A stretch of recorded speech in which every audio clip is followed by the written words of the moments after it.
Hi hello ಎಲ್ರಿಗೂ ನಮಸ್ಕಾರ. Welcome back to my channel. ಎಲ್ಲರೂ ಹೇಗಿದ್ದೀರಾ? ಐ ಹೋಪ್ ಎಲ್ಲ ಚೆನ್ನಾಗಿದ್ದೀರಾ ಅಂದ್ಕೊಂಡಿದ್ದೀನಿ. ಹಾಗೆ ನಾನು ಕೂಡ ಚೆನ್ನಾಗಿದ್ದೀನಿ.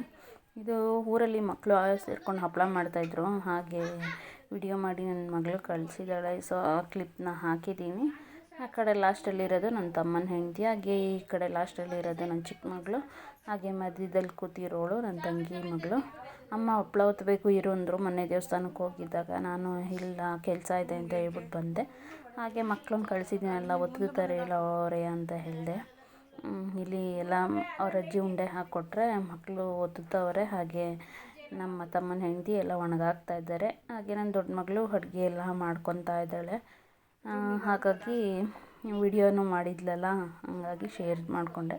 ಹಾಗೆ ಯಾರೆಲ್ಲ ನಮ್ಮ ಚಾನಲ್ನ ಹೊಸ್ದಾಗಿ ನೋಡ್ತಾ ಇದ್ದೀರಾ ಪ್ಲೀಸ್ ಸಬ್ಸ್ಕ್ರೈಬ್ ಮಾಡ್ಕೊಂಡು ನೋಡಿ. ವಿಡಿಯೋ ಇಷ್ಟ ಆಯಿತು ಅಂದರೆ ಲೈಕ್ ಮಾಡಿ, ಕಮೆಂಟ್ ಮಾಡಿ, ಶೇರ್ ಮಾಡಿ. ಹಾಗೆ ಇಲ್ಲಿ ಹೊರಗಡೆ ಬಂದಿದ್ದು, ಹಾಗಾಗಿ ಇಲ್ಲಿ ಹಾಗೆ ಒಂದು ಕ್ಲಿಪ್ನ ತೊಗೊಂಡೆ. ಎಂತಕ್ಕಪ್ಪ ಅಂದರೆ ನನ್ನ ಮಗಳಿಗೂ ಸೆಕೆಂಡ್ PUC ಮುಗೀತಲ್ಲ, ಹಾಗಾಗಿ ಜಾಬ್ ನೋಡೋಣ ಅಂತ ಹೇಳ್ಬಿಟ್ಟು ಇಲ್ಲಿ ನಮ್ಮ ಮನೆ ಹತ್ರನೇ ಒಂದು ಮಾಲ್ ಇದೆ, ಆ ಮಾಲಿಗೆ ಬಂದಿದ್ವಿ.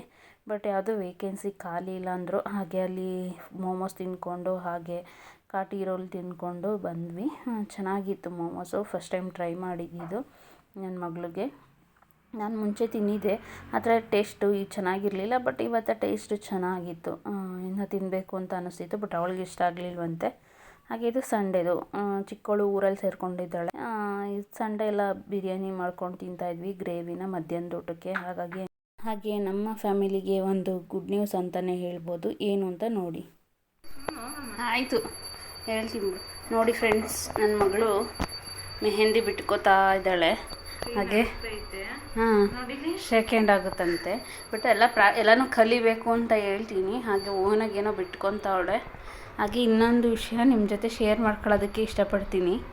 ಏನಪ್ಪ ಅಂದರೆ, ನನ್ನ ಮಗಳು ಸೆಕೆಂಡ್ PUCನಲ್ಲಿ 81% ಬಂದವಳೆ. ನಾನು ಸ್ಟೋರಿ ಹಾಕಿಲ್ಲ, ಸ್ಟೋರಿ ಅಲ್ಲ, ಅದು ಪೋಸ್ಟ್ ಹಾಕಿಲ್ಲ ನನ್ನ ಮಗಳು ಇಷ್ಟು ತೆಗ್ದವಳೆ ಅಂತ. ಏನಕ್ಕಪ್ಪ ಅಂದರೆ SLCಲಿ 81% ತೆಗೆದಿದ್ಲು. ಆವಾಗ ನಾನು ಹತ್ತಿದ್ದೆ, ಅವಳಿಗಿನ ಹೆಚ್ಚಾಗಿ ನಾನು ಹತ್ತಿದ್ದೆ. ಆಫೀಸಲ್ಲಿ ಬಾತ್ರೂಮ್ಗೆ ಹೋಗ್ಬಿಟ್ಟು ಹತ್ತಿದ್ದೆ. ಅಂದರೆ ಆಫೀಸಲ್ಲೆಲ್ಲವ ಇದು ಮಾಡ್ತಿದ್ದಾರೆ, ಅವ್ರ ಎದುರುಗಡೆ ಅಳೋದಕ್ಕಾಗಲ್ಲ ಅಂತ ಹೋಗಿ ಬಾತ್ರೂಮಲ್ಲಿ ಹತ್ತು ಮುಖ ತೊಳ್ಕೊಬಂದಿದ್ದೆ. ಅವಾಗೆಲ್ಲ ಹೇಳಿದ್ರು ಯಾಕೆ ಅಳ್ತೀರ ಬಿಡಿ ಮೇಡಮ್ ಅಂತ. ಯಾಕಂದರೆ 66 ತೆಗ್ದಿದ್ಲಲ್ಲ. ನಾನು ನೋಡಿದ್ರೆ ರ್ಯಾಂಕ್ ಸ್ಟೂಡೆಂಟು ಸ್ಕೂಲಲ್ಲಿ, ನನ್ನ ಮಗಳು ಈ ಥರ ತೆಗ್ದವಳಲ್ಲ ಅಂತ ಹೇಳ್ಬಿಟ್ಟು. ಆದರೆ ಇವಾಗ 81 ತೆಗ್ದಿದ್ದಾಳೆ, ಖುಷಿ. ಅವ್ರು ಮಿಸ್ ಹೇಳ್ತಾರೆ 4% ಬಂದಿದ್ರೆ ಡಿಸ್ಟಿಂಕ್ಷನ್ ಬರೋಲ್ಲ ಅಂತ. ನನಗೂ ಅನ್ನಿಸ್ತು 4% ಬಂದಿದ್ರೆ ಡಿಸ್ಟಿಂಕ್ಷನ್ ಬರೋಲ್ಲ ಅಂತ. ಆದರೆ ಅತಿ ಆಸೆ ಪಡಬಾರ್ದು. ಅವಳು ತಕ್ಕನಾಗಿ 66ರಿಂದ 81ಕ್ಕೆ ಬಂದವಳು ಅಂದರೆ ಗ್ರೇಟು. ಖುಷಿ ಆಯಿತು. ಆ ಖುಷಿನ ಇವತ್ತು ನಿಮ್ಮ ಜೊತೆ ಶೇರ್ ಮಾಡ್ಕೊತಾ ಇದ್ದೀನಿ. ಇನ್ನೊಂದು ಮಿಸ್ಟೇಕ್ ಏನಂದರೆ, ನಾನು SSLCಲಿ 81 ತೆಗೆದಿರಲಿಲ್ಲ, 66. That point to be noted. ನಾನೇ ಅದೇ ಹೇಳಿದ್ದು, SLCಲಿ 66, PUCನಲ್ಲಿ 81. ಅದೇ PUCನಲ್ಲಿ 81%, SLCಲಿ 66%. ನೆಕ್ಸ್ಟ್ ಪಾಯಿಂಟ್ ಒಂದ್ಸತಿ ವಿಡಿಯೋ ನೋಡೋ ಹೋಗುತ್ತಾಯ್ತು. ಇಷ್ಟಕ್ಕೆ ಹೇಳಿದ್ನಾ? ಹೋಗಲಿ ಬಿಡು, ಸಾರಿ. ಆಯಿತು. ಅದಕ್ಕೆ ಸಪೋರ್ಟ್ ಮಾಡಿ, ಹಾಗೆ ಎಲ್ಲರೂ ಆಶೀರ್ವಾದ ಮಾಡಿ, ಬ್ಲೆಸ್ ಮಾಡಿ. ನನ್ನ ಮಗಳು ದೊಡ್ಡ ಡ್ರೀಮ್ ಇಟ್ಕೊಂಡವಳೆ ನೋಡಿ. ಎಲ್ಲರಿಗೂ ಕೈ ಮುಗಿತಾ ಇದ್ದಾಳೆ.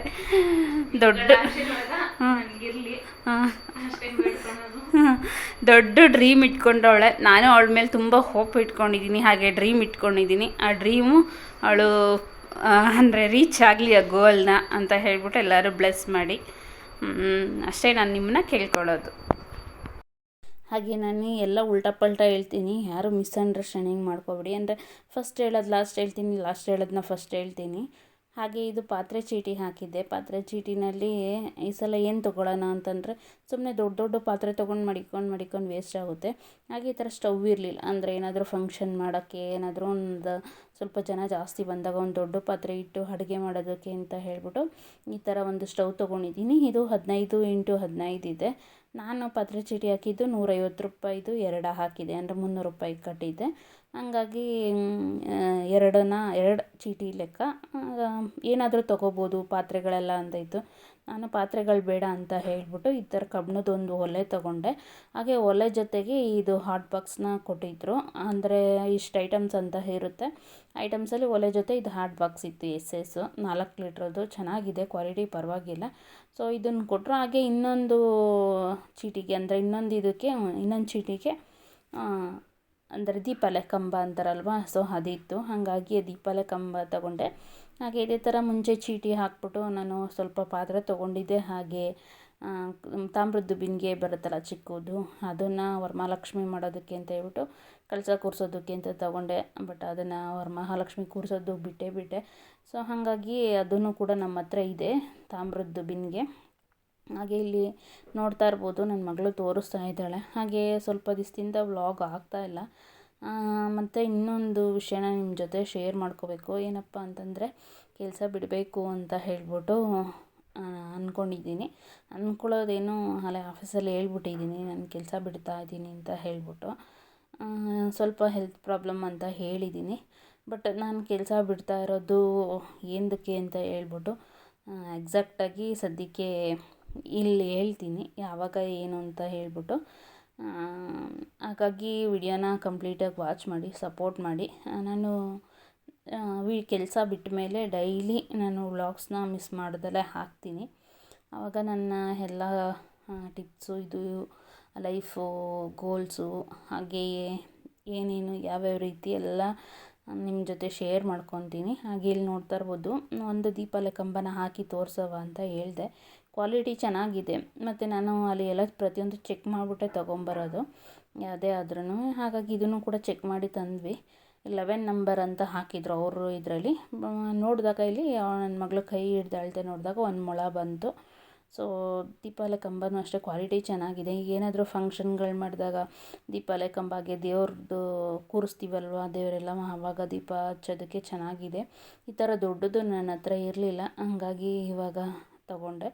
ಹೀಗೆ ಅಲ್ವಾ ನಮ್ಮ ಹೆಂಗಸ್ರುಗಳು ಮಾಡೋದು, ಒಂದೊಂದು ಚೀಟಿಗಳನ್ನ ಹಾಕಿ ಚಿಕ್ಕ ಚಿಕ್ಕದು ಒಡವೆ, ಈ ಥರ ಪಾತ್ರೆಗಳು, ಮನೆಗೆ ಬೇಕಾಗಿರ್ತಕ್ಕಂಥ ಐಟಮ್ಸು ಎಲ್ಲ ನಾವು ಪರ್ಚೇಸ್ ಮಾಡೋದು ನಾವು ಹೆಂಗಸ್ರುಗಳು ಇದೇ ರೀತಿ. ಯಾಕಂದರೆ ಒಂದೇ ಸಲ ದುಡ್ಡು ಕೊಟ್ಟು ಅಷ್ಟು ದೊಡ್ಡದು ತೊಗೊಳೋದಕ್ಕೆ ಆಗೋದಿಲ್ಲ ಅಂತ ಹೇಳ್ಬಿಟ್ಟು. ಸೊ ನಾನು ಕೂಡ ಹಾಗೆ ಮಾಡಿರೋದು, ಈ ಥರ ಪಾತ್ರೆ ಚೀಟಿಗಳನ್ನ ಹಾಕಿ ತೊಗೊಳ್ಳೋದು.